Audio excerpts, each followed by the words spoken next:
आप सभी का स्वागत है हमारे खास सेगमेंट इकोनॉमी टुडे में। तो विमुद्रीकरण के बाद अब देश कैशलेस अर्थव्यवस्था की तरफ बढ़ रहा है। नगदहीन अर्थव्यवस्था को प्रभावी बनाने के लिए सरकार कई कदम उठा रही है। डिजिटल इकोनॉमी को बढ़ावा देने के लिए भी सरकारी संगठनों, सार्वजनिक उपक्रमों और सरकारी एजेंसियों को सलाह दी गई है कि वो वेतन देने और अन्य खर्चों के लिए डिजिटल भुगतान का उपयोग करें। सरकार का डिजिटल भुगतान को बढ़ावा देने के लिए जो कदम वो उठा रही है उसको जानने के लिए आप इस कार्यक्रम का हिस्सा बन सकते हैं और आसान से बहुत तरीके हैं। ट्विटर के जरिए अगर आप जुड़ना चाहते हैं तो आप #economytoday का इस्तेमाल कीजिए। अगर आप मेल के जरिए सवाल भेजना चाहते हैं तो economytoday.ddnews@gmail.com का इस्तेमाल कीजिए। आपके सवालों के जवाब देने के लिए आज हमारे साथ स्टूडियो में मौजूद हैं सुबोध जैन, जो कि पूर्व जनरल मैनेजर है पीएनबी के। आपका बहुत बहुत स्वागत है सुबोध जी। तो इस खास कार्यक्रम की शुरुआत करते हैं फटाफट।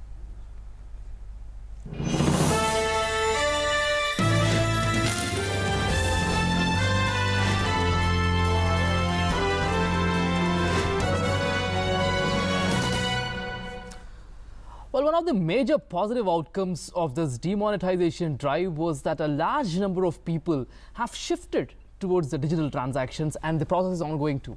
Government is asking people to move towards cashless transactions.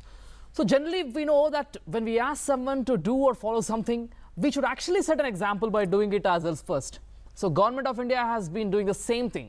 Government has asked all the public sector units, government agencies and officers to use only digital payments, internet banking, unified payment interface, etc. for all the payments to the employees.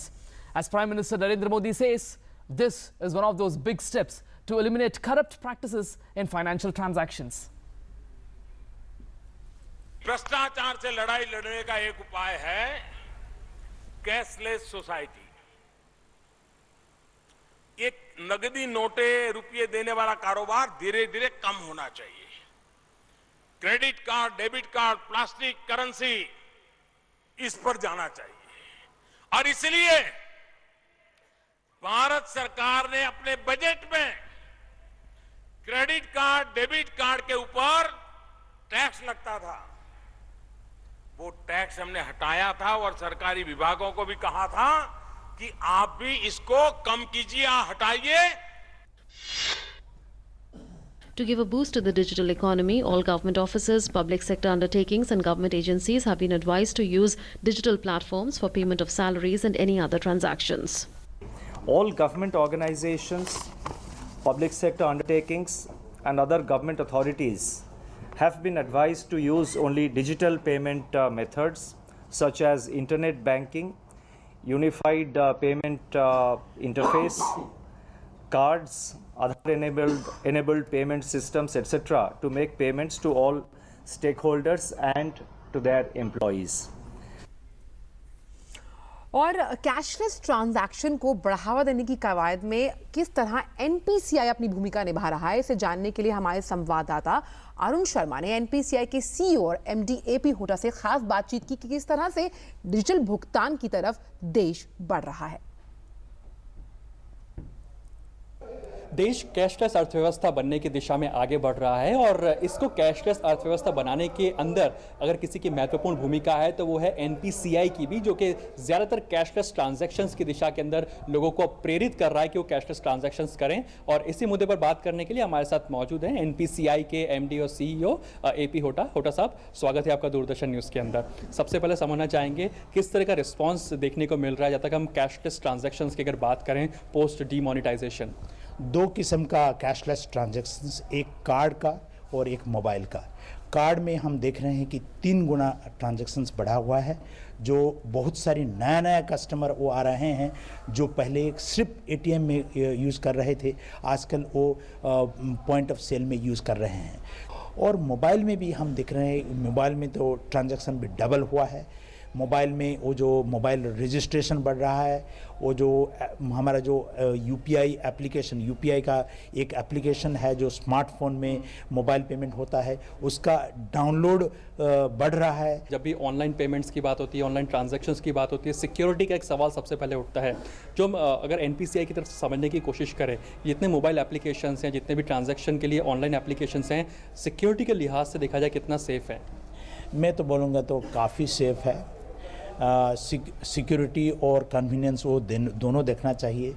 जो mobile, जो smartphone mobile है, जो क्योंकि वो smart है, उसको आप security tools भी इम्प्लीमेंट किया जा सकता है। तो स्मार्टफोन का जो प्रोग्राम है UPI और IMPS वो काफ़ी सिक्योर है। ये आपको कोई डरना नहीं है। आपको डर लगता है, इंटरनेट को डर लगता है, तो ये भी डर लगेगा। आपको डरने का कोई बात नहीं है। आप बहुत सारी पूछने के बाद, कस्टमर क्रेडेंशियल चेक करने के बाद ही अकाउंट को ऑपरेट किया जा सकता है, वो सिक्योर है। और देशों के अंदर ज़्यादा से ज़्यादा कैशलेस ट्रांजैक्शन होता है, जो भी यूरोपियन कंट्रीज़ और वेस्टर्न कंट्रीज़ की अगर बात की जाए तो कई देश ऐसे हैं जो कि 90 से 95% कैशलेस ट्रांजैक्शन की तरफ बढ़ चुके हैं। भारत वो दिन कब तक देख पाएगा? NPCI कैसे रीड कर रहा है कि हम कैशलेस बनने की दिशा में कब तक हम आगे बढ़ सकते हैं? हमारा तो लक्ष्य है कि हर इंडियन को हम कोई ना कोई इलेक्ट्रॉनिक सिस्टम में जुड़ सकेंगे, कार्ड में, मोबाइल में और टैप एंड गो पेमेंट में, और बहुत सारे ढंग है। ये जो वॉइस कॉल में, IVR में बहुत सारे ढंग से हम जोड़ना चाहते हैं और काम चल रहा है। और अभी जो सिचुएशन डिमोनेटाइजेशन के बाद आया है, वही को अपॉर्चुनिटी के हिसाब में समझना चाहिए। शुक्रिया DD न्यूज़ से बात करने के लिए। तो AP होटा साहब साफ तौर पर कहते हुए कि देश धीरे धीरे ही सही लेकिन कैशलेस अर्थव्यवस्था बनने की दिशा में आगे बढ़ रहा है और जल्द ही एक डिजिटल इकोनॉमी के तौर पर वैश्विक पटल पर निकल करके बाहर आएगा। चलिए, तो लगातार जो सरकार की कोशिशें हैं और उसकी जो मुहिम है वो रंग ला रही है। हमारे साथ सुबोध कौशिक जी मौजूद हैं, पूर्व GM है PNB के। सर, सबसे पहले सवाल मेरा यही है कि एक माइंडसेट है हमारा, हमें हमेशा आदत है कि हम पर्स में पैसे रखकर काम करते हैं, क्योंकि वो आपको बहुत ही एक कह सकते हैं ईजी, क्विक विकल्प लगता है। क्या लगता है जो शिफ्ट अब हम माइंडसेट में देख रहे हैं लोगों की, उससे कितना दूर है वो कैशलेस इकोनॉमी का एक सपना, जो खासतौर पर वित्त मंत्री अरुण जेटली भी कह चुके हैं, प्रधानमंत्री भी उसका जिक्र कर चुके हैं कई बार?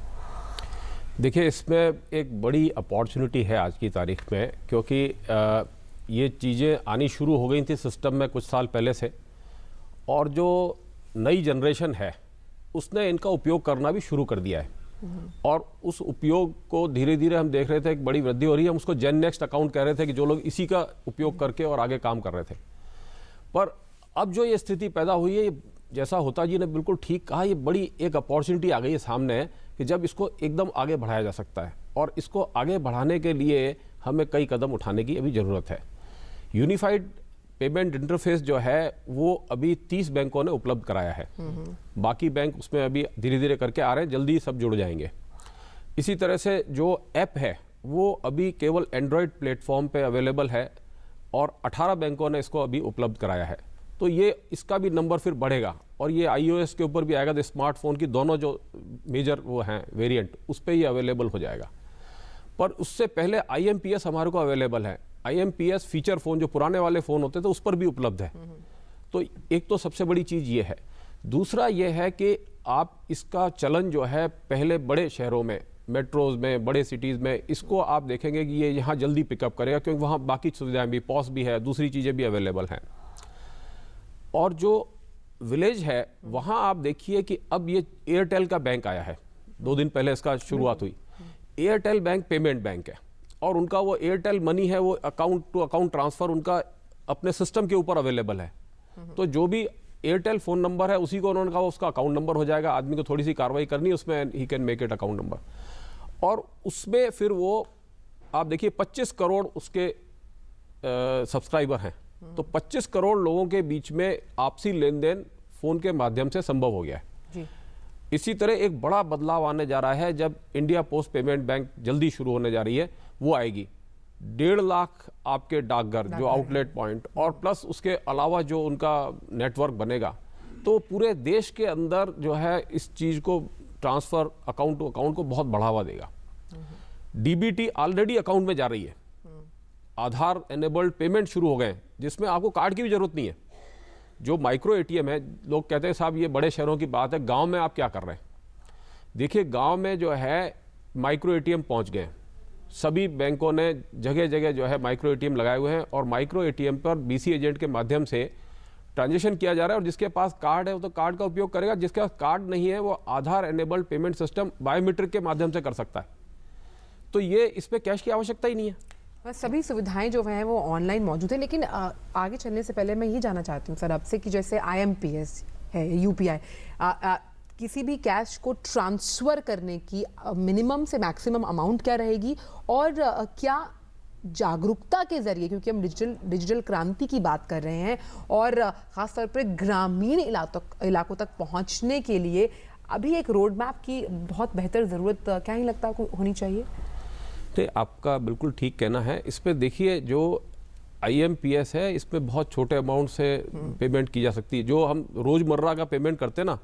और देखिए, एक मैं आपको और खूबी बताता हूँ कि जैसे मान लीजिए मेरा बच्चा है बाहर पढ़ रहा है, आपका बच्चा बाहर पढ़ रहा है, तो ये जो UPI आया है, यूनिफाइड पेमेंट इंटरफेस, इसमें आप जिसको पेमेंट करना चाहते हैं वो तो रजिस्टर कर ही सकते हैं। इसमें बच्चा आपसे पैसे मांग सकता है। अच्छा। UPI में there is a system, the person can raise a demand on you. मान लीजिए बच्चे को पैसे की जरूरत है या किसी मित्र को आप पैसे देना भूल गए, तो वो आपको याद दिला देगा कि मुझे इतने पैसे भेजो, तो वो पैसे आप उसको भेज सकते हैं। जैसे ही डिमांड आएगी आपको उसको सिर्फ एक्सेप्ट करना है। ही विल जनरेट कि मेरा अकाउंट नंबर ये है, सारी चीज़ ये है, और वो रिक्वेस्ट आपके पास आएगी, उसे कंफर्म करना है, और आपने जैसे ही रिक्वेस्ट को कंफर्म किया वो पैसा चला गया। और ये 24 घंटे की सुविधा है, एक क्लिक पर। एक click. Right. In fact, the UPI is a pretty much interesting app. In fact, we've been seeing the MD and CEO also saying that it is a future generation app as well. Let's slip into a short commercial break. After the break, we'll be coming back and we'll be discussing about the government initiatives. That's the most important theme of this show today, Economy Today. The digital initiatives by the government, the usage of digital financial transactions in the government departments and offices. We'll be discussing about that list as well. Stay tuned. Don't go anywhere. Mood of the nation is always in tandem with Sensex. I am Ketan Marwadi and have been associated with BSE since 1990. Come, feel the financial pulse of the nation. S&P BSE Sensex, India's index, the world tracks.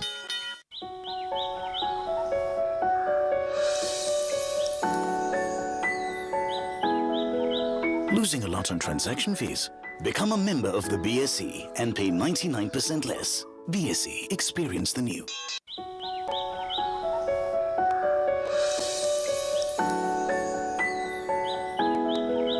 Losing a lot on transaction fees? Become a member of the BSE and pay 99% less. BSE, experience the new. मैं हूं सूर्यदेव। एक बात पर प्रकाश डालना चाहूंगा। अब तुम आज के NAV पर म्यूचुअल फंड खरीद सकते हो, मेरे ढलने से पहले का NAV। BSE Star Mutual Fund Platform, punctual like the sun. Increase your playing field. Introducing S&P BSE 100, India's most broad-based derivatives traded index.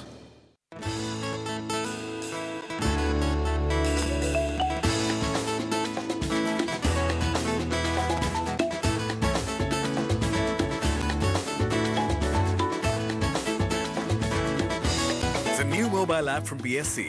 Now take BSE wherever you go. When the Sensex is up, you find a smile on every face. I'm Deven Choksi, member of BSE since last 33 years. Come, feel the financial pulse of the nation. S&P BSE Sensex, India's index, the world tracks. Welcome back to Economy Today of Business Morning. We have with us Mr. Subodh Kaushik. Sir, Mr. Kaushik, when we talk about this, the government's initiative to use all the payments on digital basis in the government offices, agencies, departments, etc. If you can, throw some light on what exactly are those, aspects which would be digitally transacted in the government offices, so that people get some information. See. This government has started this particular initiative quite some time back. We have started the direct benefit transfers to the account of the beneficiary. We have also started for the LPG, the subsidy transfer. These are directly going into the account of the beneficiary. So this was the first initiative. Now the government has said that whatever payment of salary etc. are going, and it is already 90% was going into the account of the employees. This is one part. So they have said that they have advised that it should be made 100%. It is possible. There is nothing big in it. One thing more which government is now doing is that the payment which the department makes for various services they take, various assets they purchase, now that is also getting digitized. And the government will be paying to the suppliers the money through digital mode only. Right. And the platform for that is ready and it's functional, and it will very soon be in use all across. And this is for the employees. And then if the normal common man, if he has to deal with some sort of financial transaction with certain departments, digitization of that, I mean, digitization is already there, but then the e-payment methodologies, will they be implemented under this? Yes, it is already. DIPP launched at least 1.5 years back e-biz portal, where all fees of central government are paid through a very simple method. There is a portal, e-biz portal. You go, you choose the fee which you want to pay, and you apply online. And in fact, the beauty is once you pay, there is also a time limit for getting the approvals. Yes. So approval is also coming online. And as I see, more and more states are now coming on board. This will be a unified fee payment portal. And second thing is that a lot of payment, again, as I said, are going to be received by the government in e-form. The GST, for example, the GST platform is ready. It is under advanced stage of testing. Once the rates are finalized, the sharing of the revenue is finalized, there will be logics given for that purpose. And that collection will happen entirely online. Be it your excise duty, be it your custom duty, be it your income tax payment, everything is going online. True. And this helps person very quickly to execute the transaction, have a finality of the transaction. True. So it's very good. And you must have also seen a related development. The CBDT has recently introduced that once the TDS is deducted from your account, you get a SMS. Yes. That this amount has been deducted, and going forward these facilities are going to be increased. Absolutely. In fact, they are Aadhaar linked as well. When you're talking about TDS, it is also Aadhaar linked. So everything is online verified, and then payments are also directly credited into the personal accounts. We have certain questions coming in on Gmail and Twitter handle. Let's have a look at that question without any delay. The first question on Gmail, let's have a look at that.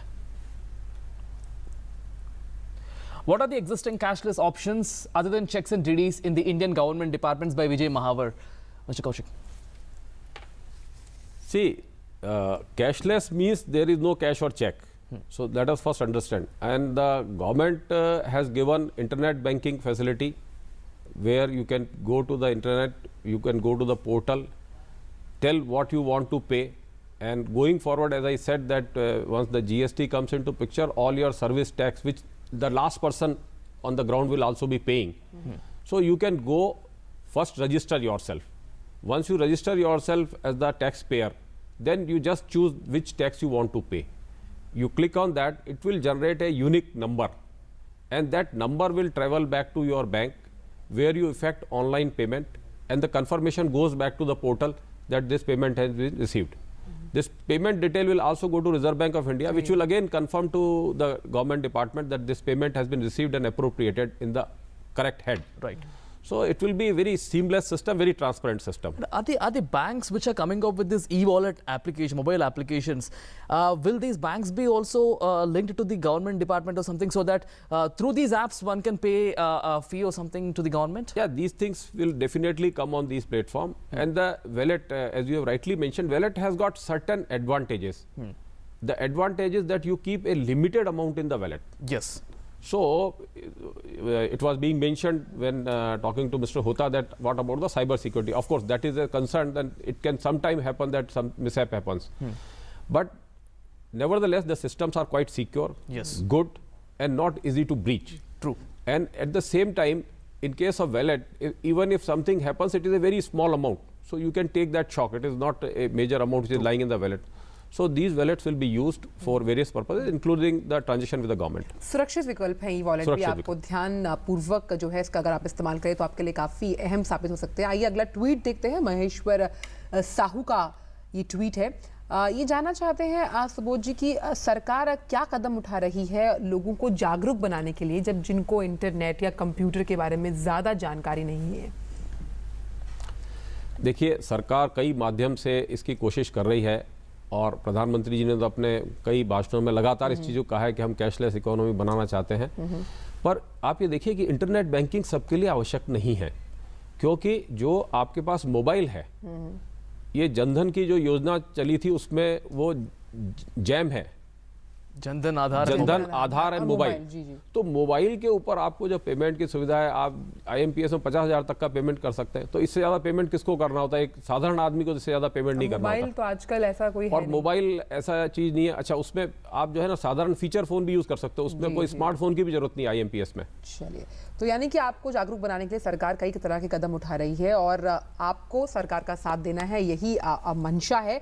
आइए दूसरा Gmail देखते हैं। Gmail पर सवाल है सपना शर्मा का। आइए जानते हैं कि सपना शर्मा क्या पूछना चाहती हैं। As digital infrastructure has not percolated into rural areas, going to cashless will create a problem in rural areas, क्योंकि वही शायद ये and what steps government has taken to overcome this problem? वही कि ग्रामीण इलाकों में अगर क्योंकि बुनियादी ढांचे में अभी उस तरीके से काम नहीं किया गया और ये भी खाका तैयार करने की ज़रूरत है, तो किस तरह से ग्रामीण इलाकों के जो लोग हैं उन्हें फ़ायदा मिल पाएगा? देखिए, इसमें दो चीज़ें हैं। पहली चीज़ तो ये है कि जब प्रधानमंत्री जी बात करते हैं कैशलेस इकोनॉमी की, तो ये ओवरनाइट नहीं होने वाला है।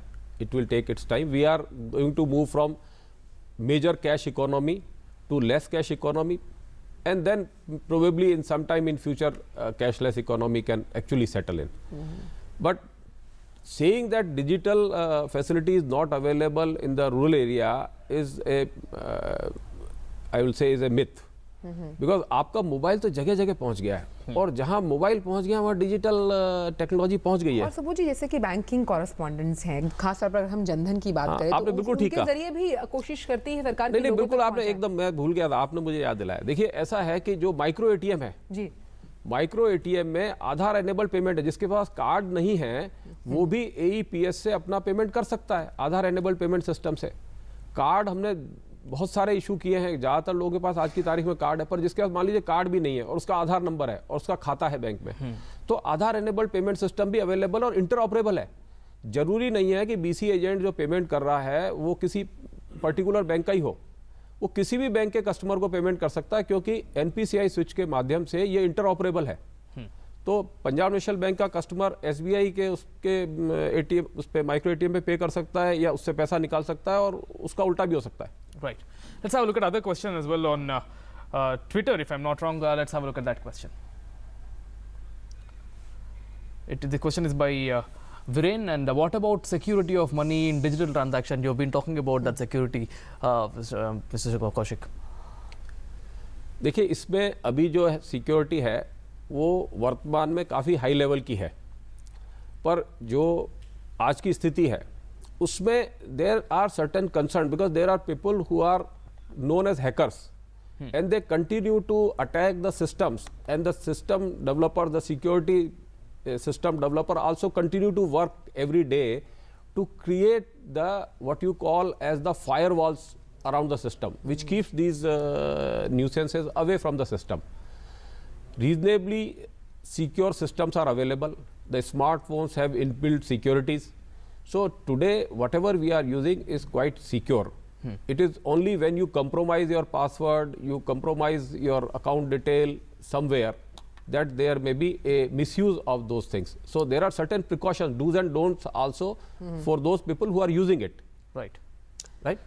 Well, Mr. Subodh Kaushik, thank you very much for coming to our studio and giving your analysis on this specific issue, this digitization of payment methodologies in government offices to the government employees, and also the routes which people can pay their bills or taxes on through the transactions mode on to various methods. Thank you very much for coming to show and giving an analysis. बिल्कुल, तो अगर आप अब घर बैठे हैं और अपना बिल पेमेंट करना चाहते हैं, वो तो आपके लिए अब सरकार ने विकल्प दिए ही हैं, लेकिन अब खास तौर पर जो सरकारी संस्थान है या फिर संगठन है, उन्हें भी वेतन देने के लिए या अन्य जो खर्चे हैं उन्हें निपटाने के लिए भी डिजिटल भुगतान को बढ़ावा देना चाहिए, ऐसा ही सरकार का मानना है, क्योंकि व्यवस्था में बदलाव धीरे धीरे ही आता है। तो और जाने से पहले आइए एक बार देख लेते हैं कि भारतीय शेयर बाजार जो है वहां पर किस तरह का कारोबार हो रहा है। तो 25,993 का लेवल है। 133 अंकों की बढ़त के साथ भारतीय शेयर बाजार आज कारोबारी सत्र का आखिरी दिन यानी कि शुक्रवार है। 2 दिन से हम लगातार बिकवाली का दौर देख रहे हैं वेंकट, तो देखेंगे कि आज किन स्तरों पर भारतीय शेयर बाजार बंद होंगे। Well, that's all in this show. Thank you very much for watching, and then stay tuned to DD News for other updates. Namaskar. नमस्कार।